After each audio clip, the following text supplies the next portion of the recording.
Hey, what's up mga tol? This is Tall Fry and today we'll be taking a quick look, hopefully, at the Medicom Mafex 075 Spider-Man reissue. For the uninitiated, the Mafex 75 Spider-Man was the Spider-Man figure to get if you wanted it in his comic look. No other company could make a figure as good as this one for a long while. It had the best look, articulation, accessories, just everything you needed for the perfect 1/12 scale Spider-Man. To this day, a lot of people still agree with that statement, and I personally like the copy that I have, which is the original release. But with this reissue, we see some differences from that original release, so let's take a look and see if this new one is worth it. Taking a look at the packaging, we can see it comes with this nice window box which shows all the content that this set comes with. We also have this nice red and blue motif that we have symbolizing Spider-Man, and we also get the comic cover art that we see in comic books with a nice pic of Spidey right there below. At the top, we have Amazing Spider-Man and some Spidey logos. At the side, you have some toy photography and labels like Amazing Spider-Man. And at the side lately, we've also been seeing that silver sticker. At the back, we have Spider-Man in several poses and also showing the accessories that he comes with. And at the bottom, you have some warnings and all that important stuff with the holographic sticker.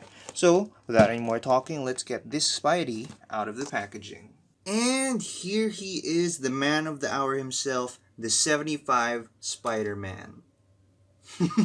No, I'm just kidding. This is the original one. This is the reissued version. Here they both are side by side, and man, what a bunch of differences that they threw in with this reissue, huh? Usually with reissues, we don't expect like such drastic changes, maybe fix a QC issue here and there, but never like something this significant. As you can see, the biggest difference is that this blue on the reissue is shinier compared to this one. And a lot of people might get turned off like that, maybe they don't want a metallic look on it, but in my personal opinion, this looks like the original and this looks like a knockoff. It just looks so beautiful with that metallic blue. I love it. I love it a lot. The metallic blue looks so good, and they also still managed to add some shading to highlight, of course, the musculature of Spidey, which looks really good. And then the second biggest difference is that I think they really did clean up the paintwork, not just on the blue sides, but also on the red and black as well. Here zoomed in on the original 75, you can see, yeah, it does kind of a clean paint job, but there are also some weirdly sloppy parts. Like for example, in that abdomen area right there, the shading is like a little messy to the point it's kind of like, is that supposed to be like dirt and grime from his battles or something? Especially here on the head, you can see there are a lot of web lines that just aren't painted black like they're supposed to be. And that kind of makes it look like, oh, that's very sloppy QC issues. When this was still my only Mafex Spidey in hand, I was like, okay, I'm satisfied with it. I still kind of like the blue paint job that they did with the shading and all. It does look semi-metallic, but when I saw this, when I first got this, I was like, wow, that looks really, really beautiful. I was thoroughly impressed. And then pair that with the now filled in web lines with the head sculpt and the cleaner shading all around. I was like, bro, this is a clear winner. How are people not agreeing on it?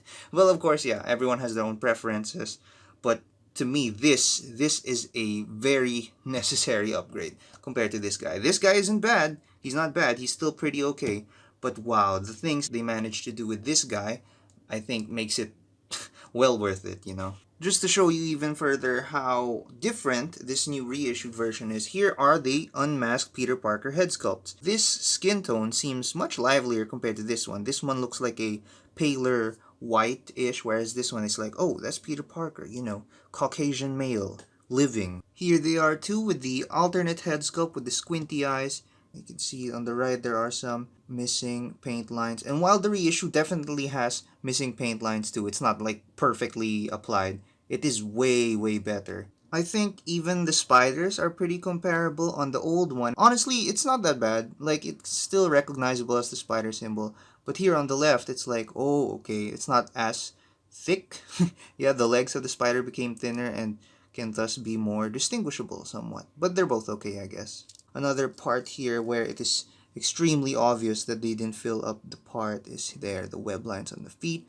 Whereas here, the nice web pattern fully filled out for the most part. So even with that difference, even if you're not a fan of the metallic blue and prefer this duller shade of blue, you gotta admit that the cleaner web painting and even all the other red spots. That is a plus for the reissue. Also, one thing that people were quick to point out is that the shoulders on the reissue seem to be reversed. Like the right should be on the left and the left should be on the right. As compared to here on the original, this seems to be like just a curve, as you can see on that shoulder area, like whoop. Whereas here it's like whoosh, whoop. And if you look at the OG's right shoulder, you can see it has the same exact pattern as the reissue's left shoulder. So yeah, a lot of people seem to agree that the OG has it the right way, but there have been people that have already been able to switch the shoulders on this reissue, so it should still be no problemo. So also looking at some of the hands that both the reissue and the original come with, these are the thwipping hands, and like I said, not all of the web lines are completely filled and perfectly done on the reissue, but it definitely is a step up compared to the original, which had like barely any filled up web lines. But the weird thing is, on the inside of the reissue's hands, they seem to be filled out like pretty perfectly. Like, I don't think there's a line that's missed, and if ever, it's just like a super small segment.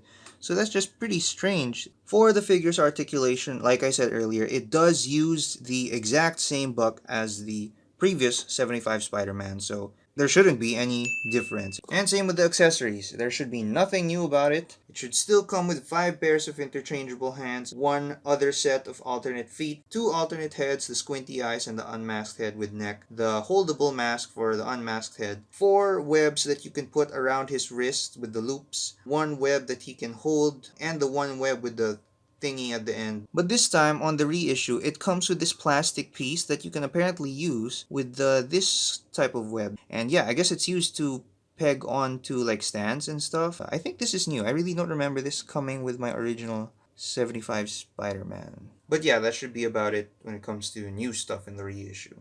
And here's how Spidey looks with the Steel Metal Collectibles PS4 Spider-Man head. And I always like this head sculpt, and I think I'm gonna leave it on this body, not gonna lie. Because with this look, I think it looks really well with the telescopic lenses and the clean red and the shiny blue. It does remind me of that final suit in Spider-Man No Way Home.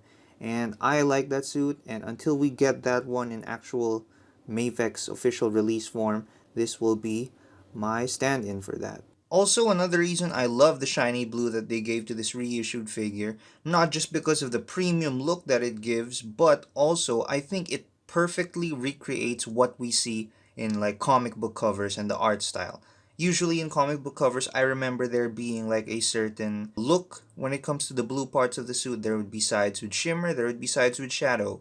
And I think they tried to recreate that on the cel shaded version, but I feel like this one just does it most authentically and makes it look most natural, not like so inky like the cel shaded version. This one, as you can see, some sides have shadow, some sides have the shimmer. It just really pulls off what I think the cel shaded was trying to do. It looks like it does the way out of the comics, and I think it does it very, very beautifully. Also, not that it was an issue before, but I really like how I got to discover that this 75 Spidey can actually pull off that crouching pose. Not as naturally as we see it in like the movies and the games, but it still can pull it off in a decent way. Even the original could. I'm just, discovering it now, me being the poser that I am. So yeah, that's about it for this reissue of the 75 Spider-Man. I definitely think it's a significant upgrade compared to the original version, and I'm pretty happy about that. I think it is the best Mafex comic Spidey that they've given us so far. I don't even think I'll need the classic comic colored version because I'm pretty happy with the way this one turns out, whereas the brighter colors of the MVC looking Spider-Man is not really for me. But what do you guys think? Which is the best Mafex comic Spidey that they've given us so far? Because we have like 4 different versions now. This reissue, the original, the cel shaded version, and the classic colors version. So, which of those is your preference? Let me know down in the comments below, and like and subscribe while you're at it. Share this with your friends and be good people, I guess. Thanks for watching, mga tol. And if you'd like to see what I thought about that custom Spidey head sculpt, click the box right here. And if you want to see other reviews like this, click the box right there. Whoa, that's exactly what it looks like. What?